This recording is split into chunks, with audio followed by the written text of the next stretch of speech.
한 왕이 왕좌에서 밀려난 뒤 그를 다시 세우려던 사람들이 차례로 목이 잘립니다. 그런데 이상한 일이 벌어지죠. 처형된 사람들은 사라졌는데 그들이 남긴 질문은 사라지지 않았습니다. 조선에서 가장 무서운 건 칼이 아니라 기억이었거든요. 그리고 그 기억이 가장 날카롭게 작동한 순간이 바로 단종과 사육신 사건입니다. 이건 충성심의 이야기가 아니라 권력이 정통성을 어떻게 편집하고 관리하는지 보여주는 구조의 이야기입니다. 오늘은 그 구조를 하나씩 펼쳐보겠습니다.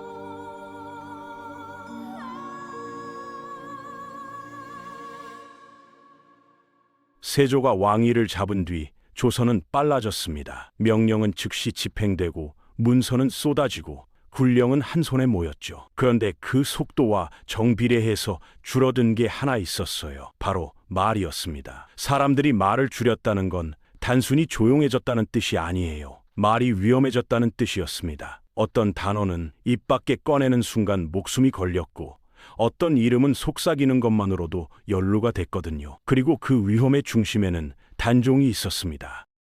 단종은 어린 나이에 왕위에 올랐다가 짧은 시간 만에 밀려났어요. 이때부터 단종은 묘한 존재가 됩니다. 왕이었지만 이제는 왕이 아니고 살아있지만 자리는 없고 몸은 궁궐 밖으로 밀려났지만 정통성은 완전히 사라지지 않은 상태였죠. 여기서 중요한 건 감정이 아니라 구조입니다. 조선에서 왕이라는 자리는 사람 한 명이 차지하는 게 아니에요. 계보와 예법과 기록이 얽힌 정통성의 중심이었거든요. 사람이 왕좌에서 내려와도 정통성은 쉽게 따라 내려오지 않습니다. 그래서 단종은 몸이 아니라 기준으로 남았고 권력이 두려워한 건 단종의 힘이 아니라 단종이 만들어내는 가능성, 언젠가 다시 뒤집힐 수 있다는 여지였습니다. 세조 입장에서 단종은 계속 애매한 존재였어요. 살려두면 위험하고 없애면 더 위험해질 수도 있었죠. 살아있는 단종은 언제든 복위의 명분이 됩니다. 죽은 단종은 더 이상 표적이 아니지만 대신 상징이 되거든요. 상징은 잡을 수 없고 설득할 수도 없고 관리도 어렵습니다. 몸이 없으니 감시도 회유도 통제도 쉽지 않아요. 그래서 권력은 상징을 두려워하면서도 때로는 상징을 만들기도 하죠. 상징은 위험하지만 한번 만들어지면 그 상징을 관리하는 쪽이 유리해질 수도 있기 때문입니다. 여기서 조선의 무서운 특징 하나를 봐야 합니다. 조선에서 끝은 칼로 나지 않아요. 끝은 종묘와 실록과 의례가 결정합니다. 누구를 신주로 모시고 어떤 이름으로 부르고 어떤 문장으로 기록하느냐. 그게 굳는 순간 사건은 끝나는 게 아니라 봉인되거든요. 한번 봉인된 문장은 다음 세대가 그대로 읽고 그대로 받아들이고 그대로 상식으로 만듭니다. 그래서 조선에서 권력은 싸움이 끝난 뒤에도 계속 싸워요. 기억을 누가 쥐느냐는 전제이 남기 때문이죠. 단종을 둘러싼 움직임은 바로 그 지점에서 시작됩니다. 우리가 사육신이라고 부르는 6사람, 성삼문, 박팽년, 하위지, 이계, 유음부, 유성원, 이 이름들을 외우자는 게 아니에요. 이들의 공통점이 무엇이었는지 감각을 만들자는 겁니다. 그들은 변방의 무장이나 반란군이 아니었어요. 나라의 중심에서 글을 쓰고 결정을 집행하던 사람들이었습니다. 왕실의 문서와 의례와 제도를 가까이에서 다루던 이들이었죠. 즉, 정통성의 언어가 무엇인지 가장 잘 아는 사람들이었습니다. 그래서 단종 복위 시도는 감정 폭발이 아니라 원리의 복원에 가까웠어요. 왕이 계승의 줄을 다시 세운다. 흔들린 뿌리를 다시 묶는다. 지금의 상황이 정상 루트가 아니라고 선언한다는 거였죠. 이게 단순한 반란이 아닌 이유가 여기 있습니다. 이건 현 체제의 정당성을 사람이 아니라 질서 차원에서 건드리는 행위였거든요. 권력은 이런 형태의 반대를 가장 위험하게 봅니다. 칼을 겨누는 것보다 기준을 겨누는 게 더 치명적이니까요. 1456년 복위 모의가 드러나며 사건이 폭발합니다. 여기서부터 중요한 포인트가 하나 더 생겨요. 이 사건은 계획이 얼마나 치밀했는가 보다 발각된 순간 어떤 방식으로 처리됐는가가 더 중요합니다. 권력은 이 사건을 재판으로만 처리하지 않았어요. 본보기로 처리했죠. 본보기의 핵심은 처벌의 강도가 아니라 메시지의 디자인이에요. 사람을 제거하는 것보다 더 무서운 건 남아있는 사람들이 같은 결론을 스스로 내리게 만드는 분위기였습니다. 발각 이후의 과정은 너무 빨랐어요. 빠르다는 건 단지 유능하다는 뜻이 아니라 망설일 틈을 주지 않겠다는 뜻이었죠. 망설이는 순간 사람들은 서로 눈을 맞추고, 눈을 맞추면 의미가 생기고, 의미가 생기면 조직이 생깁니다. 권력은 조직을 싫어해요. 특히 정통성을 말하는 조직은 더 싫어하죠. 그래서 세조 체제는 사건이 생기면 곧바로 끊어냈습니다. 끊어낼 때 중요한 건 숫자가 아니라 방향이에요. 이쪽으로 오면 끝이다. 그 경계선을 분명히 긋는 게 목적이었죠. 의금부의 문이 열리고 이름이 불리고 기록이 남습니다. 여기서 다시 한번 조선의 무서움을 봐야 해요. 조선은 사람을 죽이는 나라가 아니라 이름을 죽이는 나라였습니다. 처형은 몸의 끝이지만 이름의 끝은 기록이 결정하거든요. 누가 역적 명단에 들어가고 어떤 표현으로 남고 그 표현이 다음 해에도 그대로 쓰이는지 아니면 어느 날 조용히 바뀌는지, 그게 진짜 싸움이었습니다. 사육신 사건이 터지면서 한양의 공기는 단숨에 바뀌었어요. 사람들은 누가 처형됐는지보다 누가 살아남았는지를 더 오래 기억했습니다. 왜냐하면 살아남은 사람은 그 시대의 규칙을 몸으로 증명한 사람처럼 보였거든요. 그리고 그 규칙은 금방 퍼졌죠. 말을 아껴라, 친구를 가려라, 문장을 조심해라. 이런 문장이 퍼질 때 나라는 조용해지지만 사회는 딱딱해집니다. 딱딱해진 사회는 효율적이지만 숨 쉴 구멍이 줄어들어요. 여기서 사육신을 의리로만 보면 반쪽입니다. 그들의 선택이 무서운 이유는 그들이 나만 죽겠다가 아니라 기준이 틀렸다고 말했기 때문이에요. 기준이 틀렸다고 말하는 순간 그 말은 개인의 감상이 아니라 체제의 도전이 됩니다. 그래서 권력은 그 말을 가장 무섭게 다뤘죠. 개인을 없애면 되지만 기준을 없애려면 기업까지 관리해야 하니까요. 이때부터 세조 체제는 한 가지를 더 강화합니다.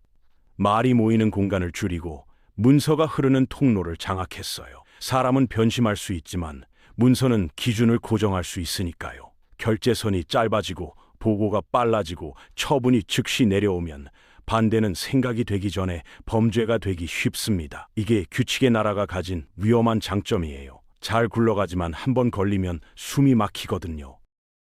그리고 사육신 사건은 단종에게도 마지막 문을 닫아버렸습니다. 살아있는 단종은 복위의 상징이었고 복위의 상징이 살아있는 한 누군가는 계속 기준을 되돌리려 할 테니까요. 권력은 결국 가장 잔인한 방식으로 가능성을 제거하고 싶어졌죠. 그래서 단종의 죽음은 단순한 개인 비극이 아니라 정통성의 가능성을 끊어내려는 정치적 결말로 읽힙니다. 1457년 단종은 영월에서 죽습니다. 이 장면을 슬픈 결말로만 보면 단종의 무게가 절반으로 줄어들어요. 구조로 보면 이건 기준을 끊는 시도였습니다. 살아있는 단종은 언제든 복위의 표적이 됐지만 죽은 단종은 더 이상 표적이 아니라 상징이 됐거든요. 상징은 잡을 수 없습니다. 그래서 단종은 죽는 순간부터 더 위험해지고 더 강해졌어요. 단종이 유배되어 있던 공간을 떠올려 보세요. 유배는 몸을 옮기는 처분이지만 정통성은 옮길 수 없었습니다. 사람의 몸은 멀어지지만 사람들의 마음속 기준은 더 또렷해지기도 했죠. 왜냐하면 멀리 보내는 순간 모두가 눈치로 이해해버리니까요. 아, 저 사람은 아직도 위험한가 보구나. 권력은 그 눈치를 두려워했습니다. 눈치는 말보다 빠르고 문서보다 오래 남거든요. 여기서 단종의 또 다른 비극이 있어요. 단종은 혼자가 아니었습니다. 곁에 남는 사람도 같이 밀려나는 사람도 생겼죠. 정순왕후 같은 존재는 그 시대에 남겨진 증거였어요. 큰 소리로 싸울 수는 없지만 살아있다는 것만으로도 기억의 줄이 완전히 끊어지지 않게 됐습니다. 권력은 이런 종류의 자녀를 불편해했어요. 왜냐하면 자녀는 시간이 지나면 복권의 실마리가 되기도 하니까요. 단종이 죽고 나면 모든 게 끝났을까요? 아닙니다. 끝나는 대신 방식이 바뀌었어요. 저항이 칼에서 기억으로 옮겨갔죠. 공개적인 소란이 줄어드는 대신 사람들은 속으로 기준을 저장했습니다. 이 저장이 무서운 이유는 저장된 기준은 시간이 지나 필요와 만나면 다시 켜지기 때문이에요.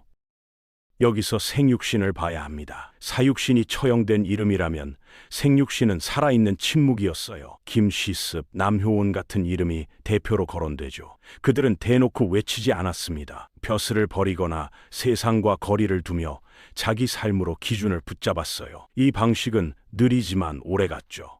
눈에 띄지 않는다는 건 지우기 어렵다는 뜻이기도 하니까요. 사람들은 생육신을 통해 이런 감각을 배웠습니다. 어떤 기준은 권력이 정해도 마음에서 사라지지 않는다는 걸요. 사육신과 생육신을 함께 보면 단종 사건은 단순한 숙청이 아니에요. 이건 기억의 전쟁이었습니다. 세조는 사건을 끝내고 싶었지만 사람들은 사건을 끝내지 못했어요. 사건이 아니라 기준이 남았기 때문이죠. 그래서 시간이 갈수록 단종은 사람에서 서사로 바뀌고 사육신은 실패에서 표준으로 바뀌었습니다. 실패한 시도가 지켜야 할 기준으로 바뀌는 순간 역사는 사건이 아니라 판결문이 되거든요. 그럼 이런 질문이 나옵니다. 왜 실패한 사람들이 시간이 지나 더 강해질까요? 이유는 단순해요. 성공한 권력은 설명을 최소화하려고 합니다. 설명이 길어질수록 정당성의 틈이 드러나니까요. 반대로 실패한 저항은 설명이 필요했어요. 왜 움직였는지, 무엇을 지키려 했는지, 무엇이 잘못됐는지. 이 설명은 문장을 만들고 문장은 기억을 만들고 기억은 후대의 판결을 바꿨습니다. 그래서 권력은 사건을 끝내도 문장을 끝내기 어려웠어요. 게다가 조선은 기록의 나라였습니다. 사관이 보고 적고 남겼죠. 권력은 그 기록을 완전히 지울 수는 없었어요. 대신 기록을 읽히는 방식, 문장의 톤, 라벨, 의례의 위치를 조정하려 했습니다. 그 조정이 바로 정치였어요. 단종을 어떻게 부르는지, 사육신을 어떤 범주에 넣는지, 그 선택이 후대의 상식이 되고 상식이 되면 판결이 됐죠. 여기서 세조의 선택이 다시 보입니다. 세조는 자신을 설명으로 지키기보다 결과로 지키려 했어요.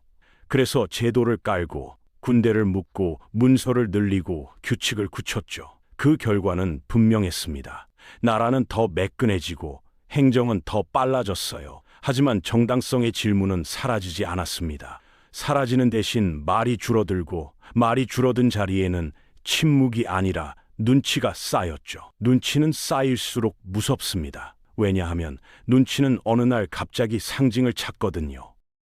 그 상징이 단종이었어요. 단종이 상징이 된 순간 단종은 개인이 아니었습니다. 단종은 정통성의 중심이었고 사육신은 그 중심을 지키려 했던 문장이었죠. 그래서 이 사건은 후대에 계속 호출됐습니다. 어떤 시대는 우리는 정통이다를 말해야 했고 어떤 시대는 우리는 반역이 아니다를 증명해야 했고 어떤 시대는 우리의 뿌리는 여기서 이어진다를 보여줘야 했어요. 그때 가장 효과적인 방법은 긴 설명이 아니었습니다. 단종이라는 이름, 사육신이라는 라벨, 그리고 그 라벨이 만들어내는 감정이었죠. 시간이 조금 더 흐르면 이 사건은 또 다른 방식으로 되살아났어요. 조선은 과거를 봉인하는 나라이면서 동시에 필요하면 다시 여는 나라였거든요. 정치가 흔들릴 때 사람들은 새 구호를 찾았습니다. 그 구호는 길 필요가 없었어요. 짧을수록 좋고 강할수록 좋고 누구나 따라 말할 수 있을수록 좋았죠. 단종과 사육신은 바로 그런 재료가 됐습니다.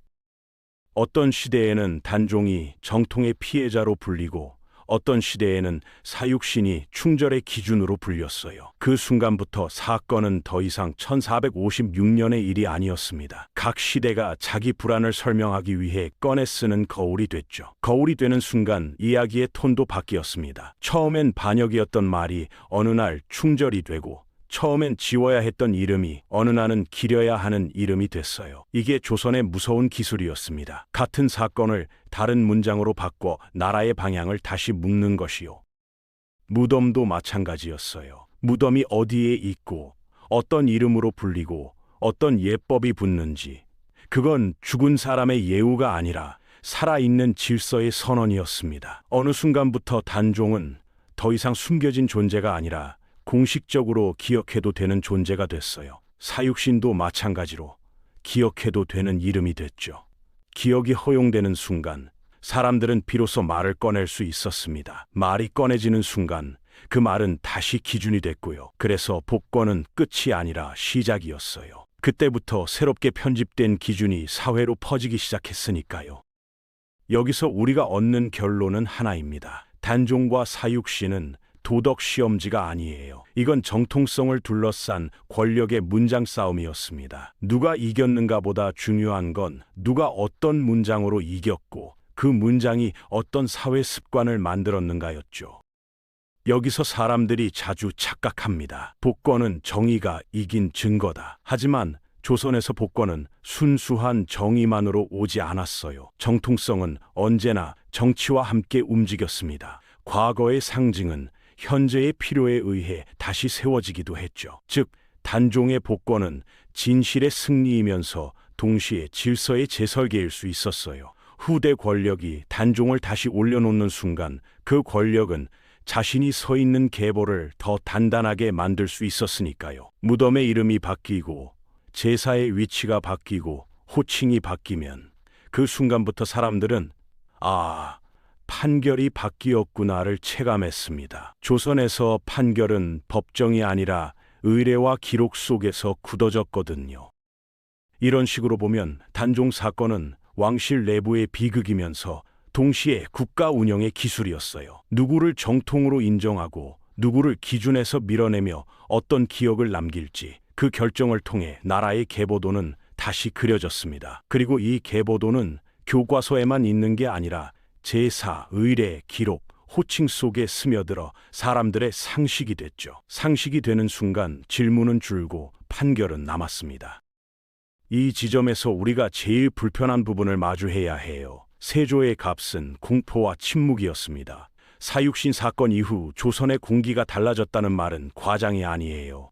말은 줄고 행동은 빨라지고 문서는 늘어났죠. 한번 굳은 처분과 이름표는 사람들을 스스로 조심하게 만들었습니다. 그때 만들어진 습관은 안정이라는 이름으로 오래 살아남았어요. 그래서 역사는 의도보다 관성이 무섭습니다.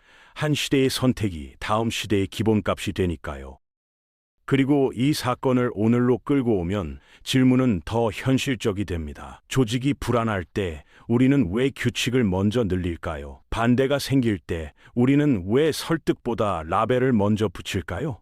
라벨이 붙는 순간 사람은 사람이 아니라 범주가 되거든요. 범주가 되면 대화가 줄고 대화가 줄면 편해집니다. 하지만 그 편함은 누군가의 침묵 위에 서 있는 경우가 많아요. 단종과 사육신은 그 침묵의 가격표를 보여주는 이야기입니다.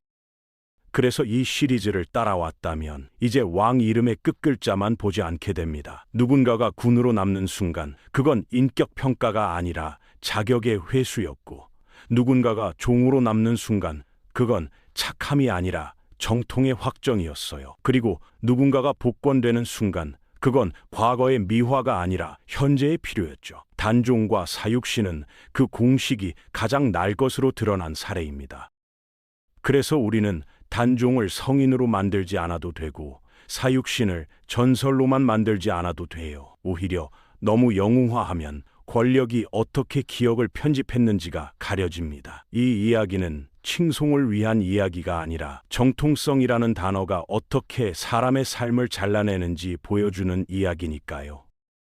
오늘은 단종을 사건으로, 사육신을 감정으로만 보지 않기 위해 권력이 남긴 문장과 라벨의 구조를 먼저 훑었습니다.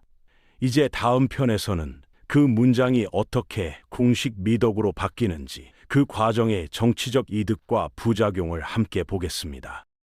단종은 한 번 죽었는데 끝나지 않았고 사육신은 한 번 실패했는데 지워지지 않았어요. 오히려 실패했기 때문에 더 오래 갔습니다. 그들이 남긴 것은 승리의 기록이 아니라 질문의 기록이었거든요. 정통이 무엇인가? 질서가 무엇인가? 안정이란 무엇을 포기하고 얻는가? 권력은 이 질문을 싫어하지만 사람들은 결국 이 질문으로 돌아왔습니다. 질문이 사라지면 나라는 조용해질지 몰라도 마음은 갈라지니까요. 마지막으로 한 문장만 남기겠습니다. 세조가 만든 것은 흔들리지 않는 구조였고 단종과 사육신이 남긴 것은 끝나지 않는 기준이었어요. 권력은 규칙으로 나라를 굳혔지만 사람들은 상징과 기억으로 나라를 다시 읽었습니다. 이제 단종을 볼 때 불쌍한 소년 왕에서 멈추지 않게 되고 사육신을 볼 때 의로운 6사람에서 끝나지 않게 됩니다. 그 뒤에 보이는 건 권력의 편집이에요. 그리고 그 편집을 읽어내는 순간 조선사는 암기가 아니라 구조가 됩니다. 오늘은 단종을 사건으로, 사육신을 감정으로만 보지 않기 위해 권력이 남긴 문장과 라벨의 구조를 훑어보았습니다. 좋아요와 구독은 다음 이야기를 계속 꺼내게 만드는 힘이 됩니다. 감사합니다.